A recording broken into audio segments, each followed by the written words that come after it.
Halo, Assalamualaikum warahmatullahi wabarakatuh. Salam sejahtera untuk Bapak Ibu semua. Jadi perkenalkan, saya Yuni. Saya akan yang sama-sama berbagi bersama Bapak Ibu mengenai topik yang berjudul 7 jam. 7 jam ini adalah suatu proses yang merupakan salah satu ciri khas dari suatu metode problem based learning. Jadi kenapa dikatakan 7 jam? Nanti kita akan cerita pada prosesnya. Pada perjalanannya memang sudah ada modifikasi berbagai bentuk 7 jam ini. Ada 5 jam, ada modified 6 jam, ada bahkan yang 9 jam. Tapi untuk kesempatan kali ini kita akan fokus pada 7 jam saja yang memang digunakan sehari-hari di FK Unpad. Jadi topik bahasan untuk kali ini adalah ada 3, terutama apa itu problem based learning dan proses tutorial secara sekilas, kemudian bagaimana proses aplikasi 7 jam. Lalu di video berikutnya kita akan sedikit ngobrol mengenai peran tutor pada proses tutorial. Nah, Bapak Ibu, tutorial sebetulnya hanya salah satu istilah saja ya. Jadi, dalam suatu metode pembelajaran problem based learning itu sebetulnya banyak sekali metode-metode atau cara-cara yang bisa dikembangkan, dan tutorial merupakan salah satunya. Jadi, memang kalau Bapak Ibu agak bingung, tutorial itu bukannya kalau kelas kecil ya. Tutorial itu bukannya kalau kita tuh ketemu misalnya anak SMP juga sekarang sering tutor ya. Jadi betul, tutorial itu adalah prinsipnya merupakan suatu kelas kecil di mana ada satu fasilitator dan 10 orang yang berkelompok untuk belajar bersama. Jadi istilah ini memang dapat digunakan di berbagai metode yang lainnya. Nah, sekarang kita akan beranjak ke apa itu problem based learning. Problem based learning merupakan salah satu metode pembelajaran yang menggunakan prinsip adalah menggunakan masalah atau problems sebagai titik awal pembelajaran untuk mendapatkan dan mengintegrasikan ilmu pengetahuan baru. Nah, ini kalau dari definisi agak-agak tidak terbayang ya Bapak Ibu ya. Tapi kalau misalnya saya boleh analogikan, kita kadang-kadang sering sekali belajar dari permasalahan yang ada. Misalnya dulu waktu saya belajar mengendarai mobil gitu ya, di kursus mobil nggak ada cara mengganti ban ya Bapak Ibu. Nah, suatu saat ketika saya sedang mengendarai mobil, bannya kempes dan tidak ada siapapun yang bisa saya mintain tolong begitu. Lalu saya berpikir keras bagaimana sih caranya untuk mengganti ban mobil. Nah, itu adalah salah satu contoh analogi kecil bagaimana manusia bisa belajar dari permasalahan gitu. Jadi saya tidak perlu dibekali dengan ilmu mengganti ban mobil, tapi ketika saya tersandung masalah, saya akan belajar dari permasalahan itu. Jadi ini konsepnya sama. Jadi kita ingin mahasiswa mencapai tujuan pembelajarannya dengan memberikan permasalahan pada proses belajarnya. Oke, tutorial dikatakan merupakan salah satu elemen dari PBL tutorial proses. Jadi, apa itu tutorial dalam PBL? Tutorial dalam PBL adalah kegiatan pembelajaran aktif dalam kelompok kecil, di mana pembelajaran mahasiswa ini distimulasi oleh problem. Dalam hal ini, karena kita kedokteran, kita menggunakan skenario kasus klinis. Diharapkan, skenario kasus klinis ini akan mengaktifkan pengetahuan yang sebelumnya, lalu difasilitasi oleh tutor untuk mencapai tujuan pembelajarannya. Dalam prosesnya, mahasiswa akan menjalani aktivitas yang namanya 7 jam. Jadi dalam tutorial PBL ada 3 komponen sebetulnya yang penting, yaitu tutornya, mahasiswanya, dan masalah klinisnya. Nah, sekarang kita beranjak ke 7 jam. Jadi 7 jam ini pertama dikembangkan oleh Maastricht University.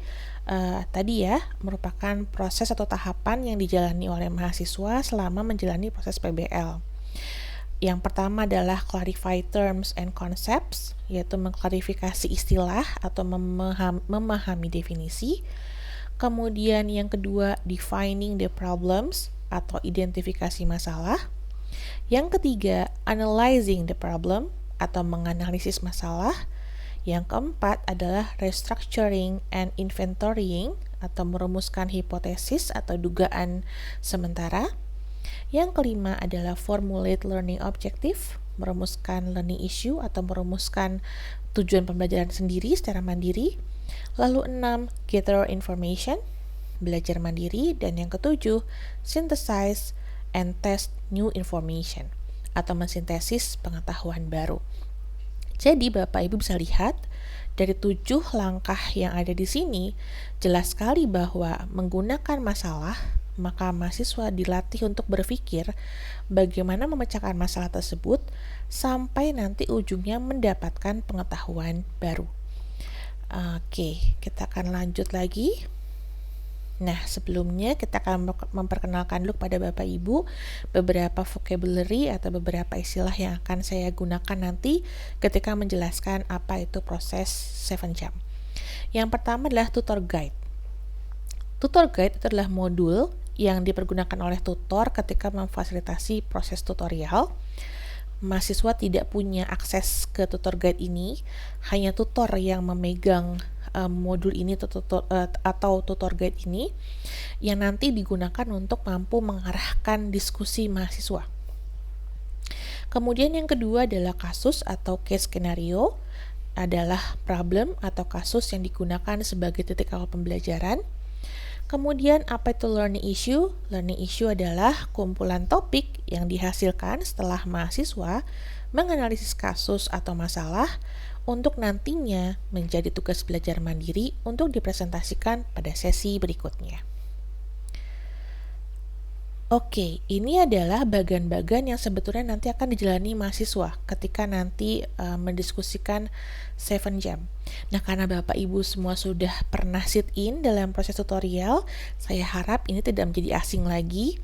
Jadi, tabel-tabel ini digunakan mahasiswa untuk mencatat semua prosesnya, yaitu yang pertama adalah identifikasi problem identification, kemudian hipotesis, mekanisme, more info, I don't know, dan learning issue. Oke, jadi bagaimana sih sebetulnya kita menggunakan skenario kasusnya? Nah, Bapak Ibu perlu ingat bahwa ketika kita menggunakan skenario kasus pada PBL, bedanya dengan case-based learning atau diskusi menggunakan kasus adalah kita memberikan hint-hint atau clue-clue ini secara bertahap. Jadi kalau pembelajaran berbasis kasus itu kita memberikan kasusnya full, lalu nanti mahasiswanya mendiskusikan, gitu kan ya. Kalau ini tidak. Jadi kita berikan secara bertahap supaya tadi merangsang proses 7 jamnya tadi. Jadi ini dulu yang Bapak Ibu harus ingat bahwa kasus yang diberikan pada tutorial PBL beda dengan yang CBL karena kasusnya diberikan secara bertahap. Bagaimana sih itu caranya? Oke, ini adalah contoh kasus yang panjang sekali ya Bapak Ibu ya. Kita rancang kasusnya. Ya, ini kasus sebetulnya ya sama saja seperti Bapak Ibu misalnya kita laporan kasus ketika morning report misalnya gitu ya. Kasusnya panjang dan lengkap. Jadi kalau Bapak Ibu bisa lihat, ini kasusnya semua ada, mulai dari anamnesis, physical examination, diagnosis, sampai dengan terapinya dan sampai bagaimana akhir atau ending dari kasusnya. Nah, kalau kasus based learning, ini semua diberikan secara utuh kepada mahasiswa, lalu mahasiswa menggunakan ini untuk belajar, untuk membahas ini kasusnya apa sih, ini patogenesisnya gimana sih gitu ya. Tapi kalau PBL, karena ingin merangsang proses berpikirnya, maka kita pecah-pecah dia menjadi beberapa page. Nah, contoh ini adalah page pertama. Dari kasus yang tadi Bapak Ibu, kita potong, kita gunakan dia untuk mampu mendefinisikan beberapa masalah. Ini contohnya. Jadi dari kasus yang tadi dipotong seperti ini. R, seorang anak perempuan berusia 6 tahun dibawa oleh ibunya ke emergency room malam-malam dengan keluhan sesak nafas. Kok cuma gini aja gitu ya? Kok cuma sesak nafas aja, gimana sih? Ya ini, karena nantinya kita harap mahasiswanya adalah melakukan apa? Ini dia, Kita minta dia define and clarity. Langkah yang pertama ya. Define and clarity. Yang pertama adalah kita biarkan saja mahasiswanya berdiskusi. Contohnya, pada page yang tadi, masalah anak itu apa? Sesak nafas ya? Oh, sesak nafas. Sesak nafas itu apa ya definisinya? Nah ini, kita dorong supaya mahasiswa ini mampu mengingat-ingat prior knowledge tentang apa itu sesak nafas, apa definisinya, kemudian apa sih kira-kira penyebabnya. Loh, kan ini mahasiswa kedokteran tahap 1, mungkin dia nggak paham penyakit-penyakitnya. Iya, tapi dia punya prior knowledge. Bapak Ibu ingat ya, ini sudah lulus SMA, dan di SMA sebetulnya calon mahasiswa kita sudah belajar mengenai biologi pernafasan. Kita bisa bawa dia fasilitasi, kira-kira kalau orang sesak nafas apa ya kira-kira masalahnya ya. Ini nanti kalau misalnya suasananya enak, dia akan berbicara misalnya gini, oh waktu itu dok, waktu itu teman-teman, kakek saya sesak, kata dokternya karena sakit jantung gitu ya. Nanti kita bahas, oh iya ya, oh gitu ya, oh sakit jantung ya, berarti mungkin anak ini sakit jantung. Kemudian teman yang lain berkata, masa sih sakit jantung gitu, kan masih kecil gitu. Kalau kemarin tetangga aku sesak napas katanya karena TBC. Nah ini terus diobrolkan bersama mahasiswa, dibiarkan saja sampai nantinya dia punya hipotesis. Kita arahkan nanti ketua kelompok untuk menulis hipotesisnya apa aja gitu ya. Jadi apa dong pada penyakit ini? Jantung masih mungkin nggak gangguan di jantung? Kayaknya masih deh. Tulis di hipotesis. Lalu apa lagi? TBC. TBC itu apa ya? Kita giring lagi sampai nanti dia bisa merumuskan beberapa hipotesis. Nah, untuk membuktikan hipotesis ini, dia perlu tahu informasi tambahan gitu. Kita tanyakan, oke, untuk membuktikan hipotesismu, info apa yang ingin kamu cari misalnya. Nanti misalnya kalau sakit jantung kayaknya ada hubungannya sama gangguan kehamilan waktu ibunya deh, misalnya seperti itu ya, dan seterusnya. Itu semua dicatat dan semua didiskusikan dalam kelompok. Tapi pastinya ini yang paling penting Bapak Ibu, tahap ini adalah mahasiswa mampu mendefinisikan dia tidak tahu apa. Contoh, kayak tadi ya, misalnya temannya bilang, oh dia sesak nafas karena TBC. Emang TBC apaan sih gitu? Pada nggak ada yang tahu, ya sudah, dicatat sebagai aspek I don't know. Dijadikan satu kesepakatan dalam kelompok bahwa oh ini saya nggak tahu TBC ini apa, misalnya seperti itu. Nah kemudian Bapak Ibu masih ingat ya tabel ini? Jadi yang namanya masalah tadi disantumkan di sini, di problem. Jadi apa sih problem anak ini? Sesak nafas di sini ya Bapak Ibu ya. Kemudian hipotesisnya apa?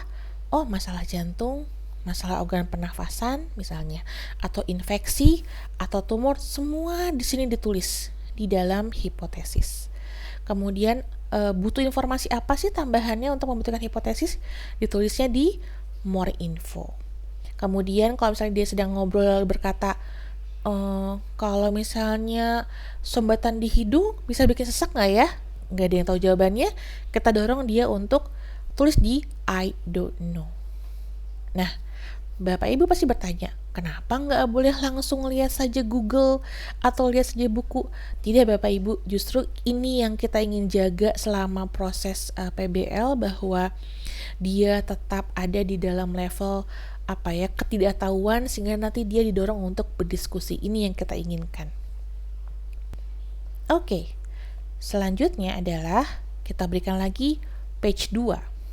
Ditambahkan lagi, tadi di page 1 ada keterangan anaknya sesak nafas. Di page 2, mahasiswa mendapatkan informasi tambahan bahwa sesaknya disertai dengan wheezing sejak 1 jam yang lalu, dan gejala ini muncul beberapa jam setelah dia membersihkan kamarnya. Nah, nanti kembali Bapak Ibu proses ini.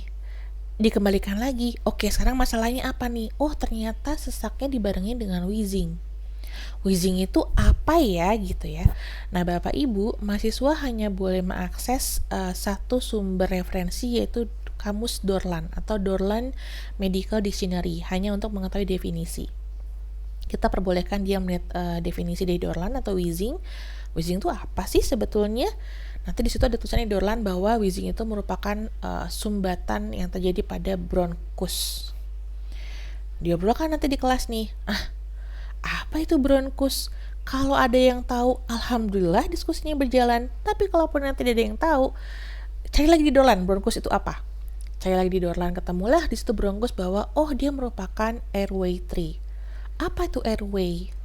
Airway itu adalah jalan masukkan nafas dan seterusnya Bapak Ibu, sehingga proses yang tadi define and clarify terus berjalan sampai nanti mahasiswa mampu mengisi semakin lama semakin lengkap apa itu problemnya, hipotesisnya bagaimana, dan seterusnya. Oke, kita lanjut. Nah, yang udah mulai masuk ke page-page berikutnya, mahasiswa mulai didorong nih ketika sudah mulai lengkap informasinya ya. Jadi apa dong masalahnya yang terdapat pada kasus ini? Lalu informasi yang baru didapatkan akan melengkapi gambaran masalah yang didapatkan. Kemudian kita challenge juga apakah mau berubah hipotesisnya. Lalu informasi apa yang masih diperlukan. Nah, ini merupakan langkah yang kedua setelah tadi identify, define and clarify. Sekarang kita mendefine problems-nya. Nah, kemudian Bapak Ibu, kita berikan lagi page berikutnya, page 3, page 4, dan seterusnya sampai nantinya mahasiswa akan semakin terarah, sampai nanti kita dorong untuk dia membuat mekanisme. Misalnya, di akhir page keempat, mahasiswa berkata bahwa Dok, kelompok kami menyimpulkan bahwa kemungkinan problemnya ada di organ pernafasan, di saluran pernafasan. Oh ya? Kenapa? Gitu. Nah, dia didorong untuk membuat peta konsep atau kalau kita bisa bilang mungkin simpelnya patogenesis patofisiologi dengan pengetahuan yang ada saat ini. Jadi harusnya ketika dia membuat mekanisme, harusnya akan muncul nanti banyak sekali I don't know. Justru kita mendorong mekanisme ini untuk memancing adanya I don't know. Nah, Bapak Ibu, kenapa sih kok penting sekali mendorong mahasiswa untuk mengidentifikasi I don't know-nya sendiri? Ini nanti ada kaitan dengan metacognitive thinking, yaitu adalah higher order thinking skills, proses keterampilan berpikir tentang mengkritisi apa yang didapatkan dan apa yang dipelajari. Jadi, I don't know ini sangat penting Bapak Ibu, jangan sampai lepas nanti ketika proses tutorialnya. Oke, kemudian langkah yang ketiga, dorong mahasiswa untuk terus belajar dan menganalysing the problem. Mendorong mahasiswa untuk berdiskusi mengenai masalahnya dan menemukan tujuan pembelajaran pada prosesnya. Tadi yang saya bilang Bapak Ibu ya, ketika kita mendorong dia membuat mekanisme, akan nanti muncul macam-macam I don't know. Dengan kesadarannya sendiri, tidak diminta oleh tutornya. Misalnya tutor seperti ini. Oke, kalau gitu mesti harus belajar anatomi ini ya, harus belajar fisiologi ini ya. Tidak Bapak Ibu, dengan proses seperti ini dia akan mengidentifikasi dengan sendirinya. Oke, kemudian proses yang keempat tadi setelah yang 3 analyzing the problem adalah merumuskan hipotesis. Hipotesis merupakan kesimpulan sementara dan mampu menjabarkan mekanisme sementara pada peta konsep. Nah, ini kita dorong merupakan educated guess gitu ya. Setiap masalah yang terdapat di kasus akan dirangkum menjadi hipotesis yang masih harus diuji dalam bentuk more info. Ini tadi kembali lagi harus semua prosesnya dituangkan di dalam tabel-tabel seperti ini. Nah, kalau misalnya masih offline, ini adalah contohnya ya, ketika di offline ada satu mahasiswa yang menjadi sekretaris, kemudian dia menuliskan semua proses tadi ya, apa aja problemnya, hipotesisnya apa saja, lalu apa aja more infonya, butuh pemeriksaan fisik apa dan seterusnya. Dan sekarang mereka sedang sama-sama berkerut membuat mekanisme. Dan proses ini sangat berharga Bapak Ibu ketika mereka mampu brainstorming, ketika mereka mampu menuangkan ide, mampu berkomunikasikan apa ide-idenya, berani berpendapat, berani mengkritisi. Ini adalah suatu proses yang berharga pada problem based learning. Dan karena PBL ini kalau buat saya agak mahal prosesnya, tapi inilah Bapak Ibu yang ingin kita kejar pada PBL. bukan pada penguasaan kasus klinisnya, tapi justru ketika proses ini berjalan, dia akan mampu melatih learning skill yang dibutuhkan untuk mampu menjalani long life learning. Oke, jadi ini adalah contoh tadi ya, mekanisme simple yang disusun oleh mahasiswa. Dari mekanisme ini akan muncul nanti namanya LELE gitu ya, atau learning issue. Misalnya dari proses seperti ini ke sini, ini learning issue-nya apa ya, dan seterusnya. Nah, ini adalah tahap 1 sampai dengan tahap 5 tadi dijalani selama proses pertemuan hari pertama. Pertemuan hari pertama dijalani terus bolak-balik 1 sampai 5. Kemudian setelah mahasiswa mengumpulkan learning issue, maka kita akan janjian nih untuk mereka belajar mandiri dengan topik-topik yang sudah ditentukan oleh kelompok tadi. Sepakat nih tutor dengan mahasiswanya, oke, kalau gitu untuk lanjut diskusi maka kita punya sekitar misalnya 5 learning issue. Nah, kemudian ini akan mahasiswa nanti menjalani jam yang ke-6, yaitu belajar mandiri mengenai topik yang disepakati itu learning issue, kemudian mencari referensi yang tepat dan membuat ringkasan untuk dipresentasikan dan didiskusikan pada pertemuan berikutnya. Jadi pada pertemuan berikutnya, karena tadi mahasiswa sudah belajar mandiri, nah harapannya sebetulnya ketika dia belajar mandiri tadi, dia akan ingat tuh sama proses diskusi yang hari pertama gitu. Ketika dia akhirnya bisa menemukan kenapa sih kok wheezing terjadi gitu. Oh ternyata wheezing terjadi karena dinding airway-nya nggak ada trakeanya gitu. Jadinya suaranya windpipe. Nah harapannya ketika mahasiswa mampu mendefinisikan dia tidak tahu apa dan akhirnya tahu, itu akan punya pengalaman yang berbeda dibanding kita hanya memberitahu saja langsung lecture. Nah kalau asma itu ada wheezing, kalau wheezing itu karena ini gitu. Jadi sebetulnya ini sebetulnya ingin dicapai dari PBL, yaitu suatu proses berpikir mandiri dan long life learning tadi dari masalah. Nah, di pertemuan kedua atau pertemuan ketiga terserah ya, nanti mungkin tergantung panjangnya kasus. Nah, diharapkan mahasiswa ini mendiskusikan lagi tadi apa yang sudah dipelajari, saling melengkapi dengan temannya. Mahasiswa mengungkapkan pemahamannya masing-masing, saling mengkritisi dan mendiskusikan hasil pemahaman masing-masing, sehingga nanti menjadi keputusan kelompok dan mendapatkan ilmu yang baru atau synthesizing tadi. Jadi ini tadi rangkumannya dari kasus klinis tadi menjadi suatu masalah yang dari masalah tadi mahasiswa diminta menghasilkan suatu hipotesis dan menentukan sebetulnya dengan mendorong membuat mekanisme apa sih struktur yang terganggu, apa sih fungsi normal yang terganggu. Jadi kita tidak ingin langsung menebak penyakitnya, tidak, tapi justru mendorong mereka berpikir bagaimana sih mekanisme penyakit ini, apa struktur normal yang terganggu dan apa fungsi normal yang terganggu. Dari mekanisme ini sebetulnya inginnya adalah pada S1 ini kenapa kita menggunakan PBL, justru kita ingin mendorong kemampuan mahasiswa mengaplikasikan ilmu dasar tadi ke ilmu klinis. Contoh nih, dulu saya nggak tahu kalau misalnya memahami dinding airway itu ternyata untuk memahami patomekanisme terjadinya wheezing pada asma gitu. Tapi kalau mahasiswa diberikan kasus asma, dia akan mulai paham, oh kenapa sih saya mesti belajar anatomi airway, oh kenapa sih saya mesti belajar mengenai histologi airway dan seterusnya. Jadi tadi dari more info tadi sebetulnya ini merupakan salah satu proses pembelajaran ya. Kalau saya boleh analogikan sebetulnya sama saja dengan Bapak Ibu bertemu dengan pasien sebetulnya setiap hari ya. Ketika bertemu dengan pasien tuh anggap saja itu page pertama misalnya ya, anamnesisnya. Kemudian ketika Bapak Ibu menganamnesis, Bapak Ibu mulai membuat hipotesis ya kan. Oh ini mungkin penyakitnya A, B, C. Kalau gitu saya mau periksa ini, mau ngusurin lab ini. Itu sama sebetulnya dengan more info sebetulnya. Jadi mahasiswa ini sebetulnya dilatih untuk berpikir persis seperti nanti pekerjaannya di masa depan. Selanjutnya adalah tadi ya, ini adalah aspek diskusi pada hari kedua, apa sih yang didiskusikan pada hari kedua. Nah, karena ini ranah pendidikan S1, di mana kita ingin mahasiswa punya dasar implementasi basic science yang kuat, maka kita tidak menekankan pada aspek klinisnya, tapi lebih kepada tadi, apa sih basic science yang mendasari, bagaimana sih patomekanismenya, dan paham sekali dasar patomekanisme itu nanti ke arah diagnostic approach.